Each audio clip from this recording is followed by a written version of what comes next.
बामसेफच्या या 34व्या महाराष्ट्र राज्य अधिवेशनाच्या हे जे काही प्रबोधन सत्र आहे, विशेष प्रबोधन सत्र, ज्याचा विषय आपण आता चर्चेला घेतलेला आहे,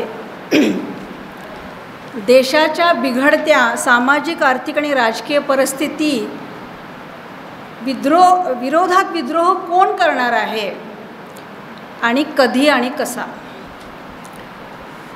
तर या सत्रामध्ये ज्या मान्यवर वक्त्यांनी इथं आता आपलं मत व्यक्त केलेले आहे त्याच्यामध्ये हाके पाटील साहेब असतील, रमेश पिसे सर असतील आणि आत्ताच ज्यांचं वक्तव्य आपण ऐकलेलं आहे त्या माझ्या भगिनी संध्या राजूकर मॅडम असतील.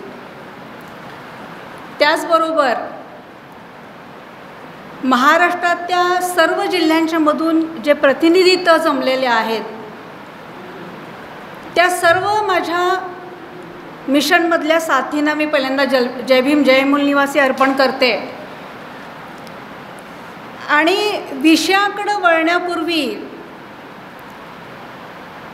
बामसेफचा जेव्हा आपण विचार करतो तर बामसेफच्या एकूणच कार्यपद्धतीमध्ये अधिवेशनाला एक अनन्यसाधारण असं महत्त्व आहे. आणि या अधिवेशनाची जी एक शृंखला आहे त्याच्यामध्ये सुद्धा एक पद्धतीचं एक ज्याला आपण म्हणतो की एक डिसिप्लिन मॅनरमध्ये त्या विषयांचं, त्या सत्रांचं नियोजन केलेलं असतं. त्याच्यामध्ये उद्घाटन सत्र असतं, प्रतिनिधींसाठी एक सत्र असतं, विशेष प्रबोधन सत्रही असतं आणि शेवटी आपण समारोपीय सत्र घेतो. तर कार्यकर्ता हा केडर जो आहे तो एक्झिक्युटिव्ह कमिटी, पॉलिसी मेकिंग आणि ग्रासरूट याच्यामधला एक दुवा असतो. आणि वर्षभर किंवा त्यानं जे काही काम केलेलं आहे ते काम कशा पद्धतीनं चालू आहे याचा एक थोडासा रिपोर्ट किंवा अहवाल ह्या प्रतिनिधी सत्रांच्या मधून घेण्याची एक परंपरा बामसेफमध्ये आहे. आणि त्याच माध्यमातून आधीचा विषय ठेवला गेलेला होता जो एक आपण वेगळी काही धोरणं आपण अवलंबणार आहोत का याच्याबद्दलचा होता. समारोपीय सत्रामध्ये हा एक भाग असतो की त्याच्यामध्ये जे बामसेफचे वरिष्ठ कार्यकर्ते असतात आणि विशेषतः नॅशनल प्रेसिडेंट जे असतात ते एक विशिष्ट पद्धतीचं एक मोटिवेशनल एक ज्याला आपण म्हणतो झील आमच्या केडर्समध्ये निर्माण करण्यासाठी एक त्यांचा एक तो प्रयत्न असतो आणि त्या माध्यमातून समारोपीय सत्र ठेवलेलं असतं. पण आजच्या दिवसामध्ये प्रेसिडेंट साहेबांना काही कामानिमित्त जावं लागलं पूर्वी त्यांचं उद्घाटनाचं सत्र संपून. आणि ज्या गोष्टी त्यांनी समारोपीय सत्रामध्ये ठेवणं अपेक्षित होतं ते काही कारणास्तव त्यांना सुरुवातीच्या उद्घाटन सत्रामध्येच ठेवणं भाग पडलेलं आहे. आणि त्याच्यामध्येच तो मुद्दा आलेला आहे स्ट्रॅटेजिका, रणनीती ज्याला आपण म्हणतो. आणि असं त्या स्ट्रॅटेजीवर, त्या धोरणांच्यावर पण आपण मागच्या सत्रामध्ये भरपूर चर्चा केलेली आहे की आमची धोरणं नेमकी काय आहेत, आमचे डावपेच आहेत का, याच्याबद्दल सुद्धा आपण चिंतन केलेलं आहे. तर या माध्यमातून स्ट्रॅटेजीकडे आपण जेव्हा बघतो तेव्हा एक मोटिवेशन आमच्या कार्यकर्त्यांच्या मनामध्ये निर्माण करणं आणि तो back home take home message कार्यकर्त्यांनी, ॲक्टिव्हिस्टने घेऊन जाणं हा एक हेतू त्या भाषणाचा असतो. आणि तो मुद्दा आपण नॅशनल प्रेसिडेंट यांच्या स्पीचमधनं घेणं अपेक्षित आहे हे आपण थोडंसं जाणलं पाहिजे. विषयावर बोलत असताना मला असं वाटतं की वेळ आपल्याला खूप झालेला आहे आणि सुरुवातीचे बरेच सत्रामध्ये वेळेचं काही बंधन योग्य पद्धतीनं न पाळल्यामुळं शेवटच्या सत्रांच्यावर त्याचा विशेष परिणाम झालेला आपण पाहतो नेहमीच. आणि म्हणून खूप कमी वेळामध्ये हा विषय आपल्याला संपवायचा आहे किंवा त्याच्यावर चिंतन मांडायचं आहे. या विषयाच्या एंड पॉईंटकडं आपण येऊ शकत नाही. ती प्रक्रिया आहे आणि तीच हा इतका गंभीर विषय आज आपल्या मान्यवर व्यक्त्यांनी त्याच्याबद्दल मत व्यक्त केलेलं आहे आणि त्या कन्क्लुजनकडे आपण येणार आहोत. फक्त मुद्दा हा आहे की याच्यामध्ये 3 प्रश्न आपल्याला त्याचं उत्तर द्यायचं आहे. ते 3 प्रश्न हे आहेत की विद्रोह कोण करणार आहे, तो कधी करणार आहे आणि कसा करणार आहे, हा महत्त्वाचा मुद्दा आहे. तर आता ताईंनी पण सांगितलेलं आहे, पिशे साहेबांनी पण सांगितलेलं आहे की आपल्यालाच करायचा आहे विद्रोह, आपल्यालाच करायचा आहे. कारण ज्या फुले आंबेडकरी विचारधारेचं आपण पाईक स्वतःला मानतो ते बाबासाहेब असं म्हणतात की the destiny of the nation depends upon the intellectual class. आणि आज जर आपल्या समाजाची परिस्थिती, आपली सामाजिक राजकीय जर बिघडलेली असेल तर याला रिस्पॉन्सिबल पण आपणच आहोत. आणि ही परिस्थिती जर आपल्याला बदलायची असेल तर आपणच ती रिस्पॉन्सिबिलिटी आता नव्यानं घेण्याची गरज आहे असं आपल्याला म्हणावं लागेल. आणि डी.के. खापर्डे सरांचा इथं उल्लेख झालेला आहे. तर डी.के. खापर्डे सरांचं पण एक कोटेशन मला तुम्हाला वाचून दाखवायचं आहे इथं. Common people do common things. सामान्य लोक सामान्य कामं करतात. Ordinary people do ordinary things. Extraordinary people do extraordinary things. पण बामसेफचं वैशिष्ट्य काय आहे तर याच्यामध्ये common people do extraordinary things आणि this is the mission of BAMCEF. हे लक्षात आपण घेतलं पाहिजे. आणि जेव्हा कॉमन पीपल एक्स्ट्रा ऑर्डिनरी वर्ककडं जातात तेव्हाच क्रांती होऊ शकते असं मत खापर्डे साहेबांनी म्हटलेलं आहे. त्यामुळं आपल्यासमोर सोल्युशन्स आहेत, फक्त आपल्याला सोल्युशन्स योग्य पद्धतीनं अंडरस्टँड करणं आणि त्याचा आत्ता रेलेवंट समजून त्याचं इम्प्लिमेंटेशन कशा पद्धतीनं आपण करू शकतो याचं विचार विनिमय आणि ॲक्शन प्लॅन आपल्याला बनवावा लागणार आहे. ॲक्शन प्लॅन नाही आहे का आमच्याकडं? एक मत इथं आलेलं आहे की ॲक्शन प्लॅन आहे का नाही आमच्याकडं? आमच्याकडं ॲक्शन प्लॅन आहे आणि तो गेले 45 वर्ष आम्ही ॲक्शन प्लॅनवरच आमचं काम करत आहोत. पण बामसेफ जे एक मिशन घेऊन चाललेलं होतं त्याच्याकडं कशा पद्धतीनं लोकांनी पाहिलेलं आहे याच्याबद्दल सुद्धा थोडासा विचार करणं आवश्यक आहे. म्हणजे एक मिशन चालू आहे, योग्य पद्धतीनं त्याने एक ऑब्जेक्टिव्ह प्लेस केलेला आहे, त्या पद्धतीनं त्यांची कार्यपद्धती त्याने डेव्हलप केलेला आहे. पण सकाळी एनिमीज हा शब्द वापरला गेलेला आहे आणि स्ट्रॅटेजीमधला हा महत्त्वाचा भाग असतो कोणत्याही ऑर्गनायझेशनमध्ये की ह्या स्ट्रॅटेजीमध्ये तुम्ही एक्सटर्नल ॲज वेल ॲज इनबिल्ट आमचे इंटरनल जे काही अपोनंट्स त्याला आपण म्हणू त्यांना कसे फेस करणार आहोत हा महत्त्वाचा भाग आहे. त्यामुळं ॲक्शन प्लॅन आमच्याकडं आहे, फक्त तो ॲक्शन प्लॅनकडं बऱ्याच पद्धतीचा इग्नॉरन्स जे काय आहे तो आमच्या समाजामध्ये असल्यामुळं या टप्प्यावर आपण येऊन पोचलोय असं आपल्याला म्हणावं लागेल. गर्भपात, क्रांतीच्या गर्भपाताची चर्चा खूप झालेली आहे आणि नेहमी आपलं लक्ष हे गर्भावरच असतं. जन्माला येणाऱ्या मुलावरच आपलं लक्ष असतं, पण त्या मुलाला जन्म देणाऱ्या मातेवर आपलं लक्ष नसतं. मी वैद्यकीय क्षेत्रामध्ये काम करते, त्यामुळं गर्भपात जर व्हायचा नसेल किंवा सुदृढ असं एक अर्भक जर जन्माला यायचं असेल तर त्यासाठी योग्य पोषण, योग्य वातावरण आणि मातेचं आरोग्य या फार महत्त्वाच्या गोष्टी आहेत. या गोष्टी जर फुलफिल झाल्या नाहीत प्रॉपरली तर निश्चितपणाने गर्भपात होणारच आहे. त्यामुळं मला असं वाटतं की मातेचं आरोग्य काय आहे हे समजणं म्हणजे कशा पद्धतीनं आम्हाला क्रांती करायची आहे हे समजून घेण्यासारखं आहे. मग कशा पद्धतीनं ही करायचं आहे, कधी करायचं आहे ह्याचं तर उत्तर आपल्याला मिळालेलं आहे की आता आपल्यालाच करायचं आहे आणि आत्ताच करायचं आहे आपल्याला. कारण या मातेनं जी क्रांतीला जन्म देणार आहे त्या मातेनं याच्यापूर्वी अनेक बाळंतपणाला सामोरे गेलेली आहे ही माता. आपण म्हणतो ना, बुद्धानं क्रांती केली, सम्राट अशोकाने क्रांती केली, पुष्यमित्र शृंगाने प्रतिक्रांती केली, मनुस्मृतीच्या माध्यमातून प्रतिक्रांती आली, फुलेंनी पुन्हा क्रांती केली, आता संविधानाची क्रांती झाली.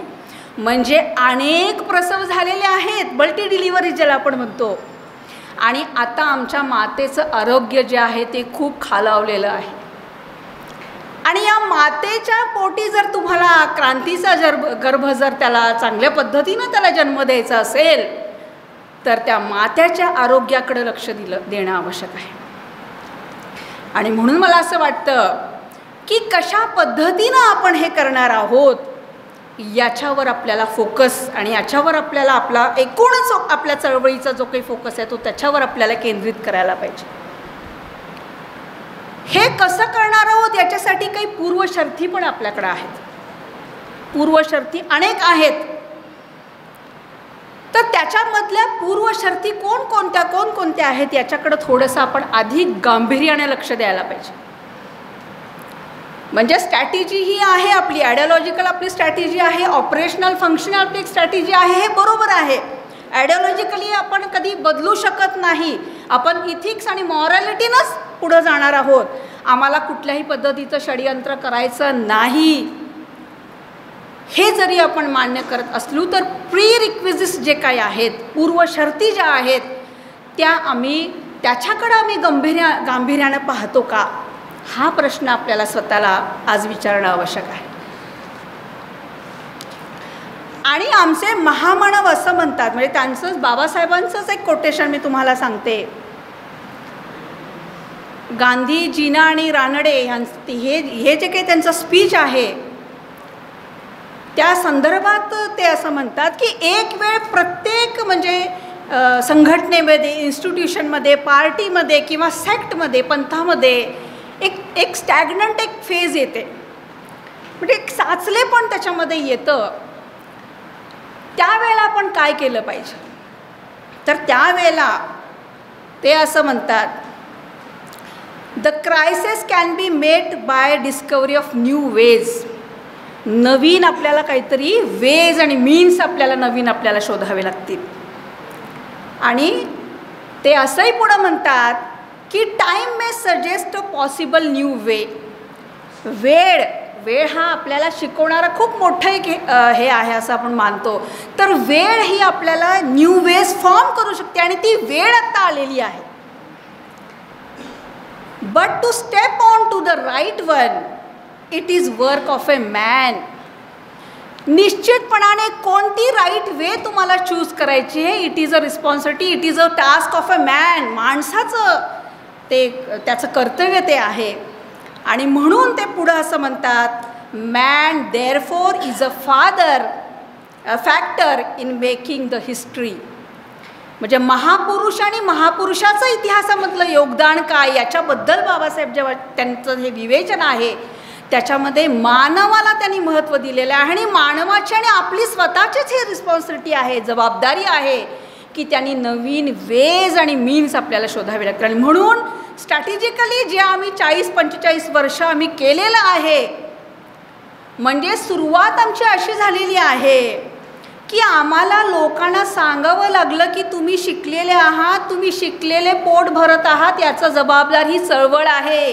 हे महामानवांचं योगदान आहे की तुम्ही आज पोटभर जेवत आहात आणि नोकरीवर आहात आणि या समाजाप्रती आता तुमचं देणं लागतं, तुम्ही त्या समाजासाठी काहीतरी केलं पाहिजे. इथून बामसेफची सुरुवात झालेली आहे आणि आज आपण साधारणपणे 45 वर्षानंतर या टप्प्याला येऊन पोचलेलो आहोत. त्यामुळं आमची जबाबदारी आहे की आम्ही नवीन काही माध्यमं किंवा नवीन धोरणांची आखणी अशा पद्धतीनं काही करणार आहोत की नाही. आणि म्हणून ही जबाबदारी दुसऱ्यावर झटकायची नाही, तर ती our self is responsible for all this things. म्हणजे तुम्ही स्वतः जबाबदार या सगळ्या प्रक्रियेसाठी आहात आणि इथून पुढं तुम्हाला जे काही करायचं आहे ते तुम्हाला स्वतःलाच करायचं आहे. ही खुणगाठ बांधणं आजच्या विषयाच्या दृष्टिकोनातनं फार आवश्यक आहे असं मला वाटतं. आणि मग हे जे काही पूर्वशर्त आपण जे काही म्हणतो, तर पूर्वशर्तीमध्ये मी एक तुम्हाला प्रश्न करते की यापैकी किती लोक असं मानतात की आम्ही या देशाचे रहिवासी आहोत, या देशाचे मूळ निवासी आम्ही आहोत? असं किती जण मानता? फक्त हात वर करा. सर, पिशे सर. ओके.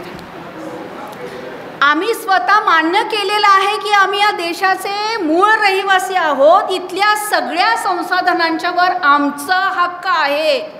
मग आम्ही जय मूळ निवासी का म्हणत नाही? म्हणजे 93 सालापासून डी.के. खापर्डे सरांनी ते हयात असताना ही ओळख, नवी ओळख आम्ही घेऊन समाजामध्ये वावरत आहे. बामसेफ पर्सनली कुणाला जरी विचारलं की तुम्ही आहात का या देशाचे रहिवासी, तर हो, अगदी ताटपणे आम्ही हात वर करतो. पण आम्ही आज जय मूळ निवासी म्हणायला तयार नाही.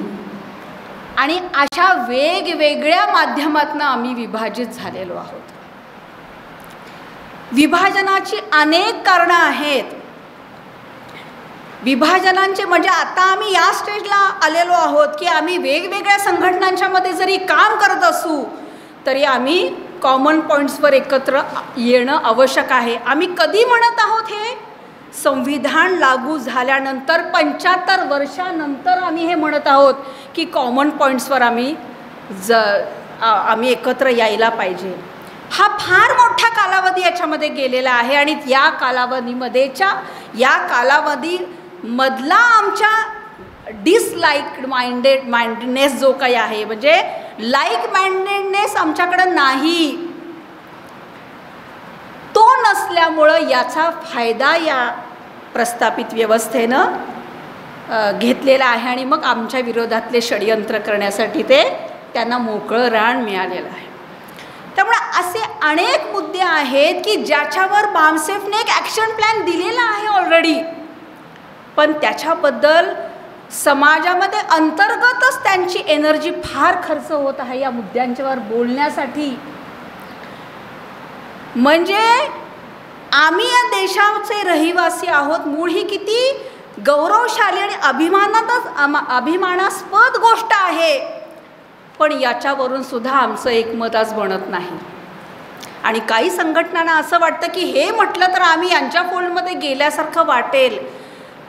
याच्यामध्ये सुद्धा किती मोठ्या प्रमाणामध्ये इग्नोरन्स आहे. आणि इग्नोरन्स म्हणजे अविद्येचं कारण काय हे क्रांतिबा फुलेंनी खूप मोठ्या पद्धतीने, चांगल्या पद्धतीने आपल्यासमोर ठेवलेलं आहे.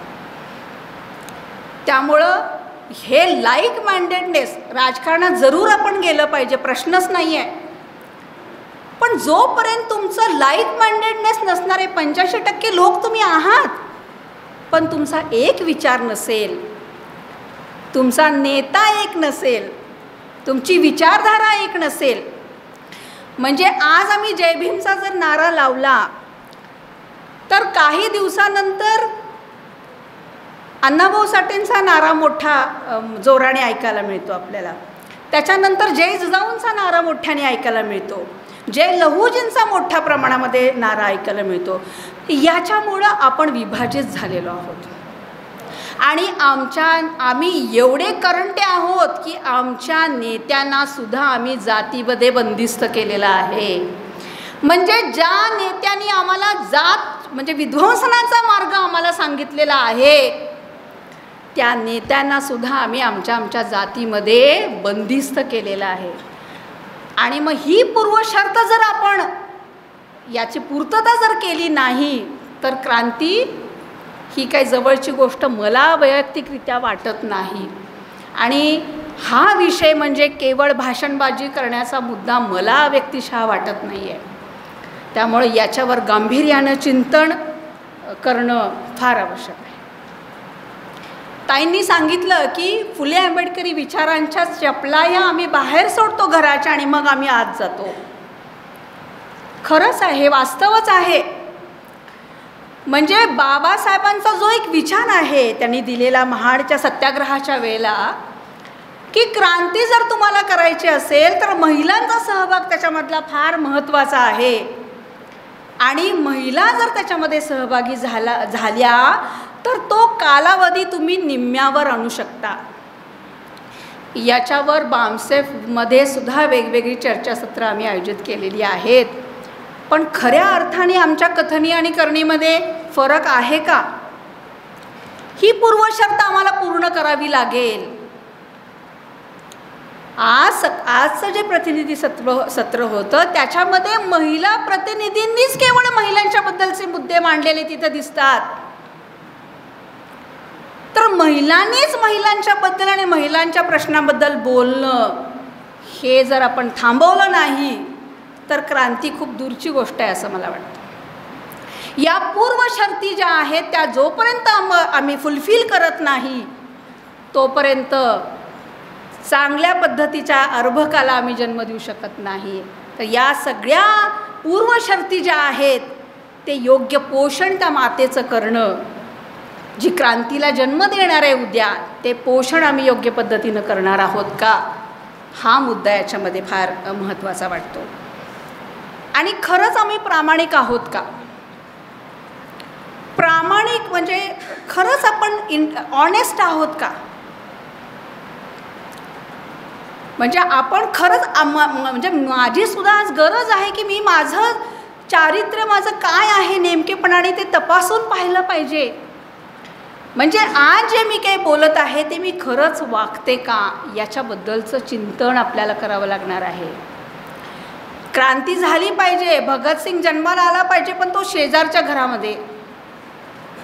आणि म्हणून मी असं एक अपील करते या सत्राच्या अनुषंगाने, जसं की बामसेफच्या केडरला BVFचा युनिफॉर्म हा मॅन्डेटरी आहे, त्याच पद्धतीनं त्यांच्या घरातल्या एका महिलेला त्यांनी यामध्ये सहभागी करणं ही त्यांची प्री रिक्विजिस्ट आपण एक मॅन्डेटरी आपल्याला करावी. कार्यकर्ते स्टेजवरून खूप बोलतात, आमचे सगळेच कार्यकर्ते स्टेजवरून खूप बोलतात, पण त्यांच्या घरातल्यांच्या बरोबर ते काही बोलतात का हा प्रश्न. म्हणजे मी फील्डमधले काम करणारी कार्यकर्ती आहे, त्यामुळं घरात त्यांनी काही सांगितलंय की नाही असा काय वेळेला प्रश्न निर्माण होतो समोर. आणि आमच्या महामानवांच्या लढे जर तुम्ही तपासून बघितले, अगदी ज्योतिबा फुले असतील, बुद्ध असतील, अगदी पेरियारांच्यापर्यंत, त्याच्यामध्ये सगळ्या महिलांना म्हणजे घरातल्या महिलांना काही त्यांनी बाजूला आयसोलेटेड ठेवलेलं नाही. आणि त्यांनी सगळ्यांनी, आणि त्यांच्या चळवळीतला एक महत्त्वाचा एक केंद्रबिंदू हा होता की त्याच्यामध्ये लक्षणीय अशा महिलांचा सहभाग आपल्याला दिसतो. आणि आज जी चळवळ आहे त्याच्यामध्ये जर तुम्ही महिलांचं पार्टिसिपेशन जर पाहिलं तर आपल्याला फार निराशाजनक चित्र आपल्याला आहे असं आपल्याला म्हणावं लागतं. आणि मग हे पूर्वशर्त आहे. कोणतंही आंदोलन सफल बनवायचं असेल तर त्याच्यामध्ये महिला, युवक यांचा जर सहभाग नसेल तर ते आंदोलन क्रांतीकडं अजिबात जाऊ शकत नाही. आणि मग हा प्रामाणिकपणा आमच्याकडं आहे का हे तपासण्याची आत्ता वेळ आलेली आहे की खरंच महामानवांचं आपण नाव घेतो, पण त्यांनी जो काही रोड मॅप आपल्याला दिलेला आहे, रोड मॅपच मी म्हणते, सगळं त्यांनी दिलेलं आहे. तुम्ही एक एक व्हॉल्यूम्स, एक एक जर विचार आमच्या महामानवांचे जर गांभीर्यानं वाचले तर या सगळ्या त्यांच्या विचारांच्या मध्ये एक पद्धतीचा रोडमॅपच तुम्हाला दिलेला आहे. आणि त्याच्याबद्दल आपण अनेक वर्ष चिंतन करत खरंच म्हणजे आम्ही काही आतापर्यंत कमावले का नाही मग असाही एक प्रश्न आपल्याला निर्माण होऊ शकतो. पण आता परिस्थिती बदललेली आहे आणि त्या अनुषंगाने आपल्याला नवीन मार्गांचा अवलंब करणं आणि त्या दृष्टिकोनातनं एक नवीन धोरणं बनवणं, एक स्ट्रॅटेजी बनवणं हा एक आपल्या संघटनेची किंवा एक मूवमेंटची गरज आहे असं आपल्याला म्हणावं लागतं. त्यामुळं महिलांचा सहभाग हा प्रत्येक चळवळीतला एक महत्त्वाचा भाग आहे असं आपल्याला जोपर्यंत आपल्याला वाटत नाही तोपर्यंत ती चळवळ किंवा त्याचा एक लॉजिकल एंड आपण करू शकत नाही. याच्याकडं सुद्धा आपण लक्ष दिलं पाहिजे. आणि बामसेफला सगळेजण मातृसंघटन म्हणतात, हे खरंच आहे. म्हणजे BAMCEF is a source of movement, हे सगळं बरोबर आहे. जे काही वैचारिक मंथन जे काही समाजामध्ये घडवून आणणं याची महत्त्वाची जबाबदारी 40 वर्षापासून बामसेफने स्वीकारलेली आहे.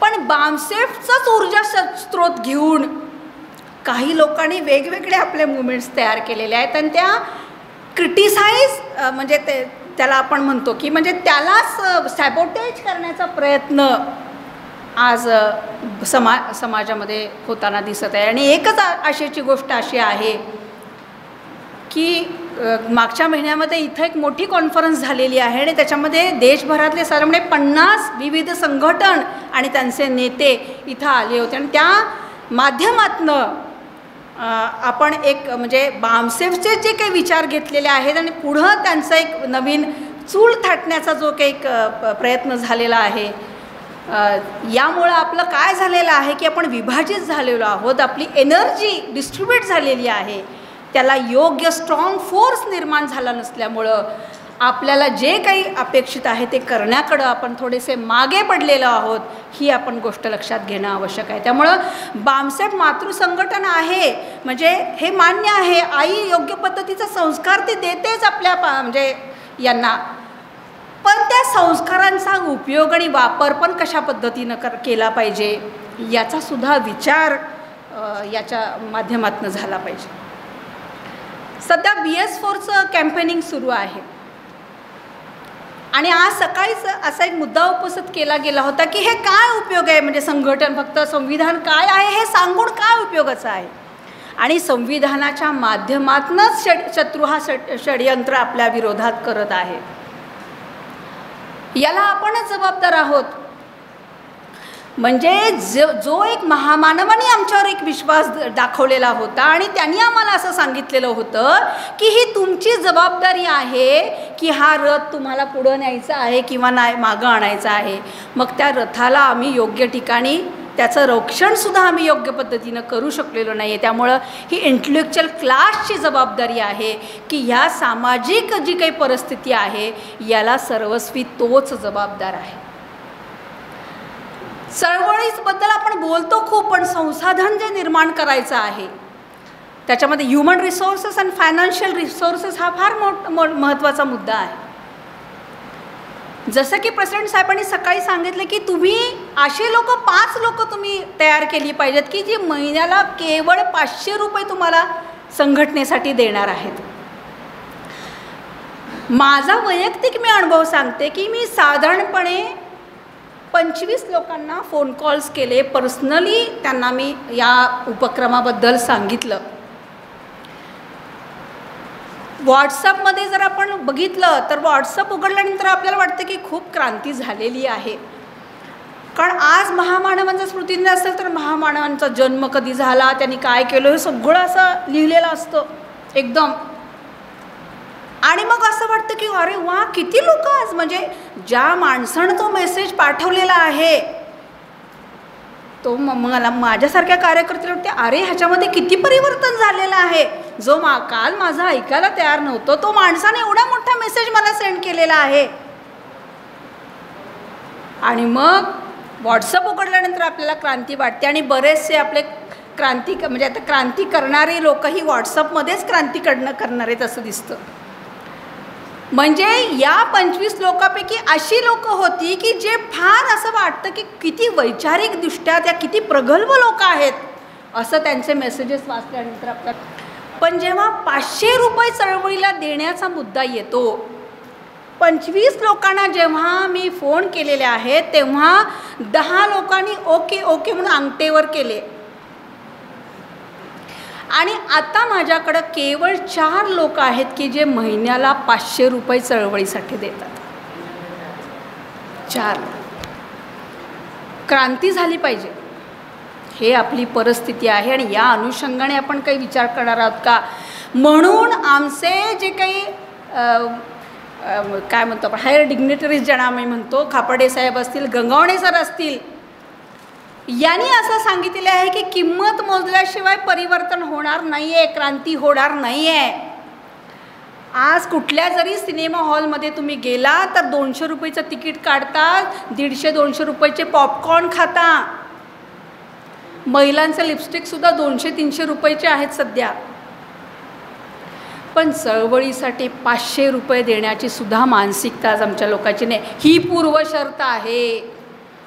हे कसं ओव्हरकम करणार आहे आणि समाज ऋणाची भावना लोकांच्यामध्ये कशा पद्धतीनं पेरणार आहात, हे काम आम्ही 40-45 वर्ष करत आहोत आणि बामसेफचा कार्यकर्ता याला एक्सेप्शनल आहेत. मी जे 25 फोन केले ते कार्यकर्त्यांना नाही केलेले, आउट ऑफ द ऑर्गनायझेशन लोकांना हायर पोस्टवर असणारे, कोणी लॉ कॉलेजला प्रोफेसर आहे, कोणी डॉक्टर आहेत, अशा लोकांना फोन केला. पण त्यांनी 500 रुपयेसुद्धा द्यायला नकार दिला. पण आज बामसेफचा कार्यकर्ता असा कार्यकर्ता आहे की ज्यानं या साठी सुद्धा मोठ्या प्रमाणामध्ये डोनेशन्स दिलेले आहेत. स्वतःचा एक पगारसुद्धा त्यांनी दिला आणि मोठ्या प्रमाणामध्ये त्यांनी याच्यामध्ये त्याचं त्याग समर्पण दिलेलं आहे. आमच्या सांगली जिल्ह्याचं एक उदाहरण आहे की आमच्या एका कार्यकर्तीच्या मुलगी आजारी पडली. 2 दिवसामध्ये आम्हाला ऑपरेशनचा फंड आम्ही गोळा करू शकतो आणि फक्त एक अपिलिंग लेटर लिहिलं आणि अपिलिंग लेटर वाचून लोकांनी मोठ्या प्रमाणामध्ये डोनेशन्स दिलेले आहेत. आणि this is the achievement of BAMCEF की पोट भरणाऱ्या समाजाला त्यानं दुसऱ्यासाठी काहीतरी करण्याची प्रेरणा निर्माण केलेली आहे, ती जागृती बामसेफने निर्माण केलेली आहे. त्यामुळे हा ॲक्शन प्लॅन आहे आणि ह्या ॲक्शन प्लॅनप्रमाणे जर तुम्ही जात असाल तर क्रांती होणं म्हणजे क्रांती होणारच आहे. पण या पूर्व शर्त जे काय आहे ती जोपर्यंत तुम्ही पूर्ण करत नाही तोपर्यंत तुम्हाला याच्याकडं म्हणजे या दृष्टिकोनातनं याच्याकडं पाहणं फार आवश्यक आहे. खरं तर या विषयाचं एंड आहे असं मला वाटत नाही. हा विषय हा चिंतनाचा आणि वारंवार चिंतनाचा एक विषय आहे. म्हणजे बऱ्याच वेळेला स्लॉट ॲनालिसिसचा मुद्दा सरांनी केलेला आहे. म्हणजे कोणतंही ऑर्गनायझेशन्सनी ठराविक अंतरानंतर सेल्फ ॲनालाइज करणं स्वतःला हे पूर्वशर्तच आपण म्हणावी लागेल आपल्याला की आम्ही आत्तापर्यंतचा टप्पा जो गाठलेला आहे त्या टप्प्यामध्ये आम्ही काय कमवलं काय गमवलं आणि मग न्यू वेज आणि मीन्स आम्ही कशा पद्धतीनं घेऊन पुढं जाणार आहोत हे पाहणं. दिस इज सेल्फ ॲनालिसिस आणि ते आज आम्ही करत आहोत या विषयाच्या अनुषंगाने असं मला वाटतं आहे. तर जोपर्यंत आपण प्रामाणिकदृष्ट्या आपल्या महामानवांचा विचार पुढं घेऊन जात नाही, जसं की नॅशनल प्रेसिडेंट साहेबांनी खूप महत्त्वाचे मुद्दे सकाळी सांगितलेले आहेत की तुम्ही वर्षभरामध्ये एक तुमचा केडर तुम्ही निर्माण केला पाहिजे की जो तुमच्या विचाराचा आहे. आणि संसाधन निर्माण करणं ही एक मोठी गरज चळवळीची आहे. आणि कोणतीही राजकीय क्रांती जर तुम्हाला करायची असेल तर त्याची पूर्वशर्त ही सुद्धा सामाजिक विचार परिवर्तन आणि लोकांचा म्हणजे बाबासाहेबसुद्धा एका मुलाखतीमध्ये म्हणतात की टायनी मायनॉरिटीजना तुम्ही मेजॉरिटीमध्ये कन्वर्ट करायचं आहे. आणि ही मूळ निवासी आयडेंटिटी ही एक शस्त्र आहे आपल्या हातामध्ये की ज्या माध्यमातून आम्ही मायनॉरिटीजना मेजॉरिटीमध्ये कन्वर्ट करू शकतो. आणि म्हणून शेवटी मी तुम्हाला जय मूळ निवासी म्हणते आणि माझं वक्तव्य थांबते. वेळ खूप झालेला आहे. याच्यावर अधिकाधिक आपण चिंतन केलं पाहिजे असं मला वाटतंय. तर या पूर्वशर्ती आपण पूर्ण केल्या तर क्रांती बहुत दूर म्हणजे जसं दिल्ली बहुत दूर नाही हे असं आपण जसं म्हणतो त्याच पद्धतीने राजकारणामध्ये सुद्धा आपलं स्थान आणि त्याचबरोबर आपल्या चळवळीला सुद्धा एक गतिशीलता आपण योग्य पद्धतीनं आपण देऊ शकतो असा विश्वास तुमच्यासमोर व्यक्त करते आणि थांबते. जय भीम, जय मूळ निवासी, जय संविधान.